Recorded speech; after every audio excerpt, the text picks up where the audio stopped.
Bonjour, c'est Gilles de Photoshop Techniques. Vous aimeriez vous faire un tatou, mais vous ne savez pas ce que cela donnera sur votre bras ou sur n'importe quelle partie de votre corps. Que vous soyez homme ou femme, cette vidéo est pour vous.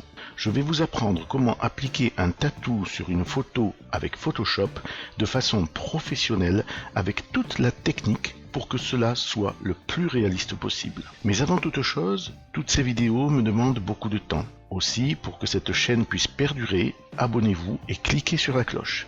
Et si cette vidéo vous a plu, je vous serai très reconnaissant de cliquer sur le bouton merci que vous pouvez trouver ici.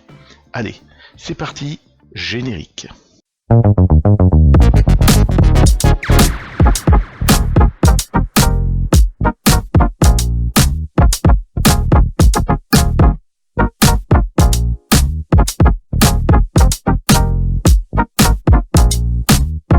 Nous voici à l'intérieur de Photoshop avec cette image. Nous allons appliquer un tatou au bras de cet homme. Allons chercher le dessin du tatou par la commande Fichier, Importer et Incorporer. Nous l'importons. Alors beaucoup vont se demander sûrement pourquoi je n'ai pas utilisé la commande Fichier, Ouvrir. Tout simplement car de cette manière, Photoshop place le dessin du tatou dans un objet dynamique que je peux modifier en taille comme je le désire, et ceci sans en altérer la résolution. C'est un avantage indéniable et nous pouvons vérifier qu'il s'agit bien d'un objet dynamique grâce à ce petit icône en bas à droite du calque. De plus, cela vous permet de revenir sur les réglages effectués et de les modifier à souhait. Ici, il s'agit d'un fichier JPEG avec un fond blanc.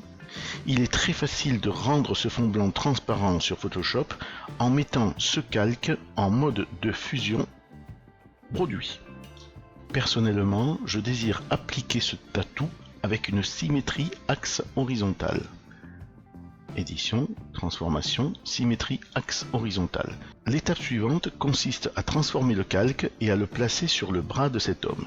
Pour ce faire, appuyez sur CTRL-T ou Command-T sur Mac, déplacez-le, tournez-le et réduisez sa taille de façon à ce qu'il rentre approximativement dans le bras.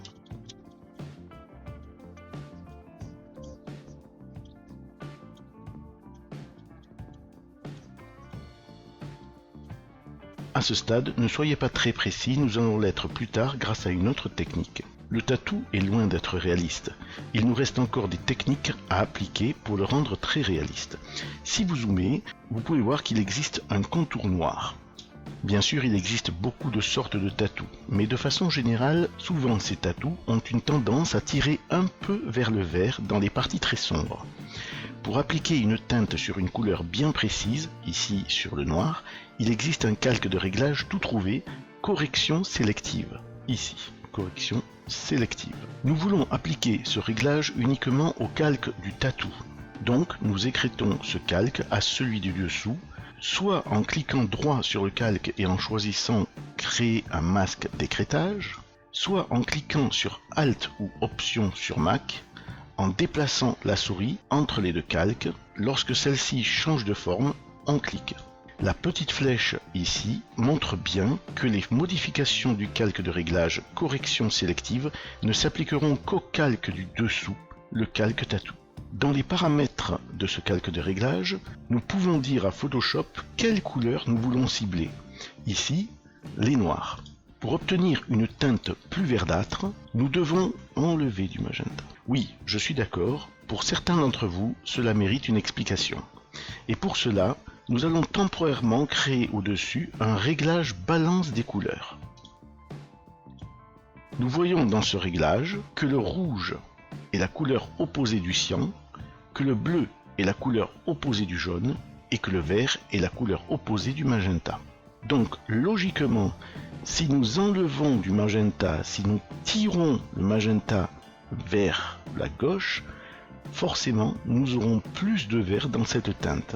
De même pour les autres couleurs. Supprimer le calque balance des couleurs, nous l'avons créé juste pour la compréhension. Ici, nous allons diminuer les magentas à -15 et nous allons augmenter les noirs à +17.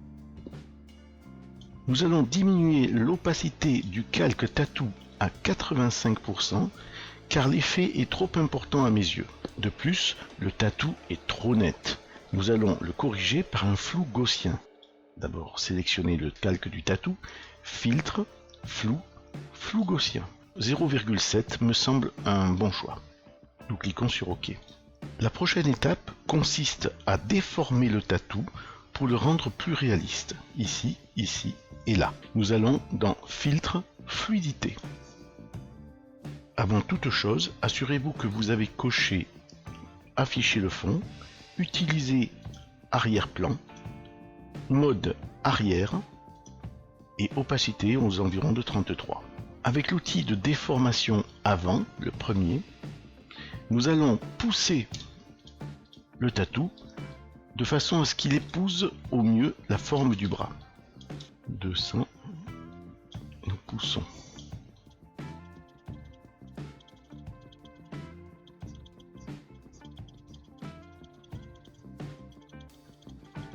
Nous pouvons également nous servir de l'outil dilatation avec une brosse à 600 qui va servir à donner du relief au tatou sur l'épaule. Vous voyez, le tatou prend un petit peu de relief là où l'épaule est plus ronde. Nous cliquons sur OK. Afin d'apporter encore plus de réalisme, nous allons révéler les parties sombres et les parties claires du bras de cet homme. Pour cela, sélectionnez le calque du tatou, puis nous allons dans les options de fusion,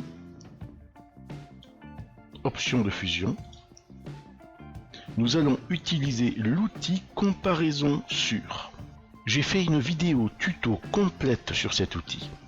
Pour ceux qui sont intéressés à en savoir plus sur ce très puissant outil, voici le lien de la vidéo en haut à droite. Cet outil vous permet de montrer ou de cacher les pixels en fonction de leur luminosité. Laissez-moi vous montrer. Ici, vous avez les curseurs du calque du dessous. Prenez votre temps pour obtenir la bonne intensité.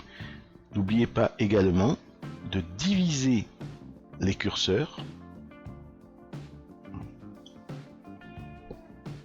afin que la transition soit plus douce.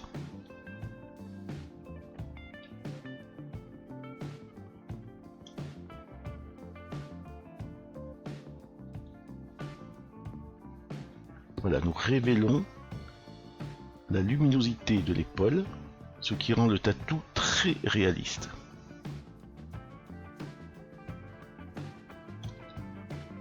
Bien qu'ici le tatou paraisse assez réaliste, je vais vous montrer une dernière technique afin de le rendre encore plus réaliste. Nous allons appliquer la texture du bras sur le tatou en lui-même. Pour cela, nous allons sélectionner les pixels du tatou. Enfoncer CTRL ou commande sur Mac et tout en restant enfoncé, cliquez sur la miniature du calque du tatou. Cela a pour effet de sélectionner le tatou. Maintenant, sélectionnez le calque de l'homme et dupliquez-le par CTRL ou commande J. Puis, nous montons cette copie tout en haut de la pile. Puis, nous allons dans Filtre, Divers, Passe haut. Pour cette photo, je choisis une valeur de 10 pixels. Je clique sur OK et je mets en mode de fusion incrustation. Le réglage s'est appliqué à la totalité du rectangle du calque. Nous ne le voulons que sur le tatou. Nous créons donc un masque de fusion que nous remplissons de noir par CTRL-I ou commande I. Puis avec un pinceau blanc, avec une pureté moyenne, nous remplissons de blanc le tatou.